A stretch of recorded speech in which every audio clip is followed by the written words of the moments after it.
우리가 새로운 정보를 배울 때 우리의 두뇌 속에서 어떤 일이 벌어지는지 제가 보여드릴게요.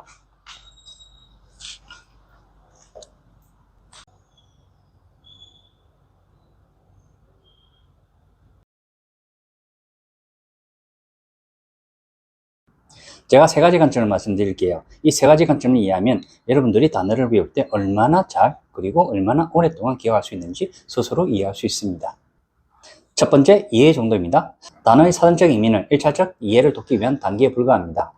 단어가 문장 속에서 어떤 의미를 지니고 있고 그리고 다른 단어와 어떻게 쓰이는지 그리고 자신이 그 말을 할 수 있을 때까지 습득할 수 있었다면 아주 좋죠. 패스트푸드라고 하지만 킥푸드라고 하지 않는 것처럼 연어는 물론 다른 단어와의 관계까지 깊게 배워야 하죠. 또 글을 읽을 때 자신이 이해는 할 수 있지만 그 말을 직접 할 수 없다면 수동적 단어에 불과하죠. 반면에 자신이 직접 그 말을 할 수 있는 레벨을 능동적 단어라고 합니다. 즉 자신이 그 말을 할 수 있는 레벨에 해당하죠. 그리고 항상 수동적 단어가 능동적 단어보다 항상 많습니다. 어느 누구라도 똑같습니다. 두 번째, 유의미한 정도입니다.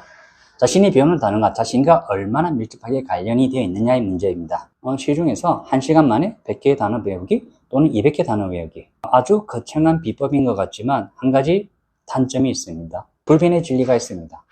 우리가 항상 빨리 외운 것은 항상 빨리 사라지기 마련입니다. 어떤 방법을 취하더라도 머릿속에서 빨리 외운 것들은 항상 빨리 사라지기 마련입니다. 어떤 방법이든 똑같습니다. 그래서 지금까지 말씀드린 이 두 가지 관념을 정리하면 이렇습니다. 이해하기 쉽고 자신에게 유의미한 단어는 오래 기억할 수 있습니다. 반면에 자신에게 이해하기 어렵고 그리고 자신에게 유의미하지 않은 단어는 금방 사라지게 됩니다. 세 번째, 연결입니다. 제가 인트로에 간장을 제가 바닥에 뿌리는 거 보셨을 겁니다. 제가 이걸 말씀드리기 위해서였어요. 우리가 새로운 정보를 배울 때는 그 정보들이 우리가 정리되어 가지고 하나의 통째로 정보로 우리 두뇌 속에 들어가지 않습니다. 흩어져 버려요. 파편처럼 흩어집니다. 그래서 제가 그걸 보여드리기 위해서 간장을 바닥에 뿌리는 거였거든요. 한번 기억해 보세요. 여러분이 어떤 문장을 외웠습니다. 그리고 그 문장을 말하려고 할 때 특정 단어만 제대로 기억이 안 나는 경우가 수도 없이 많았을 겁니다. 우리가 외국어 문장을 통째로 배울 때 통째로 우리 두뇌 속에 저장한다면 분명히 우리가 그 문장을 통째로 기억해낼 수 있거나 아니면 아예 기억해낼 수 없어야만 하죠. 그런데 일부 단편적인 단어들만 우리가 기억할 수 있게 되죠. 그 말 즉슨 우리가 정보를 파편처럼 기억한다는 것을 의미합니다. 그래서 우리가 단어나 문장을 잘 배우려면 이렇게 흐트러진 파편을 서로 잘 연결시킬 수 있는 방법이 필요합니다. 우리가 어떤 새로운 정보를 배울 때는 뉴런이라는 것이 있습니다. 우리 두뇌 속에 뉴런이라는 것이 있는데 뉴런 속에는 시냅스라고 있습니다. 시냅스가 서로 다른 뉴런과의 연결을 돕습니다. 이렇게 뉴런은 시냅스를 통해 서로 정보를 송수신합니다. 하나의 뉴런이 수천 개의 시냅스가 연결되죠. 그리고 이 시냅스 연결은 시간이 지남에 따라서 여러분이 취하는 정보에 따라서 변화합니다. 외국어를 배울수록 더 많은 연결을 하고 한동안 서로 놓아버리면 연결고리가 다시 약해져 버리죠. 그래서 외운 단어에 대한 기억이 가물가물해지는 것이죠. 새로운 정보가 들어온다고 가정해보죠. 이것이 하나의 뉴런입니다. 뉴런 시냅스입니다. 그리고 새로운 정보가 들어오게 되면 이 시냅스가 서로 이렇게 연결하게 됩니다. 연결하고 있죠. 이 연결이 많으면 많을수록 우리가 그 정보를 잘 기억할 수 있습니다. 그런데 여기서 문제가 있습니다. 이 연결은 항상 불변하게 이렇게 연결되어 있는 것이 아닙니다. 우리가 그 정보를 계속 접하지 않고 그리고 우리가 사용하지 않는다면 이렇게 연결된 고리가 하나씩 끊어지게 됩니다. 끊어지고 이렇게 되죠.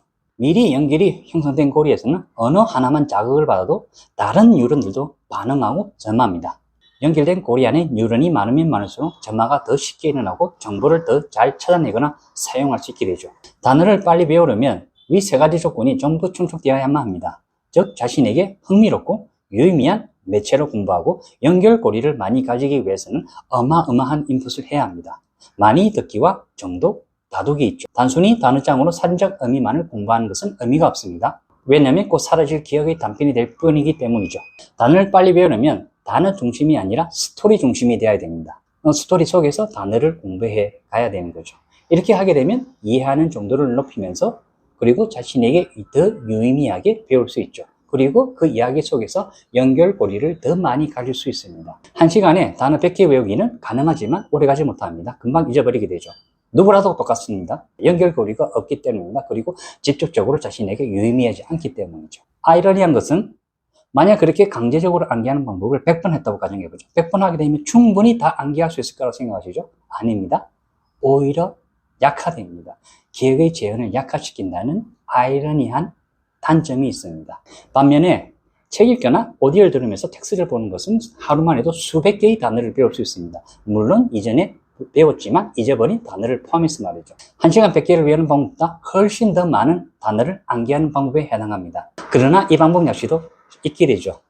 1시간에 100개를 외우든 아니면 1시간에 수백 개를 배우든 잊게 되는 것은 똑같습니다. 그러나 중요한 점은 후자의 방법은 뉴런의 연결고리를 점점 더 강하게 합니다. 그래서 결국 장기적으로 우리가 그 말을 기억을 할 수 있게 되는 거죠. 어느 방법이 더 좋을까요? 마치겠습니다. 이상까지 이렇게 세 가지 관념을 잘 이해하고 공부하게 되면 여러분들도 단어를 1시간만 해도 수백 개의 단어를 배울 수 있습니다. 마치겠습니다. 아니, 팁이 한 가지 더 있어요. 어떤 책을 읽느냐, 어떤 오디오북을 듣느냐 말씀드릴게요. 98%의 룰이 있습니다. 내가 책을 보거나 오디오북을 그럴 때 내가 알고 있는 단어가 100개당 98개이면 됩니다. 지금까지 3개의 조건을, 관념을 말씀드렸잖아요. 이 관념을 좀 더 효과적으로 채우기 위해서는 내가 배우고 있는 매체의 난이도가 나의 레벨보다 아주 조금 어려운 것이면 됩니다. 아주 조금 어려운 거. 그러니까 98% 모르는 단어가 2개 있는 정도입니다. 이건 누구나도 스스로 측정할 수 있습니다. 자신의 책을 보고 책을 한 페이지를 보세요. 책의 한 페이지에 단어를 전부 헤아려 보세요. 그리고 난 다음에 모르는 단어가 몇 개 있는지 한번 보세요. 그래서 나누기 하면 됩니다. 그러면 거기서 자신이 모르는 단어의 퍼센테이지가 나옵니다. 그걸로 판단하시면 됩니다. 98% 이상이면 됩니다. 조금 더 어려운 레벨에서는 95%에서 98%가 가장 적당합니다. 그리고 90% 이하로는 아주 어렵습니다.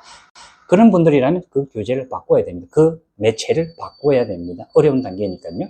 이렇게 자신에게 자신의 레벨에 따라서 98% 정도의 원서나 아니면 오디오북 듣기를 계속 하시게 되면 단어를 엄청나게 빨리 배울 수 있습니다. 이렇게 한번 해보세요. 오늘부터라도 공부 방법을 바꿔보세요. 얼마나 많은 단어를 배울 수 있는지 나중에 1년 뒤에 스스로 아시게 되실 거예요.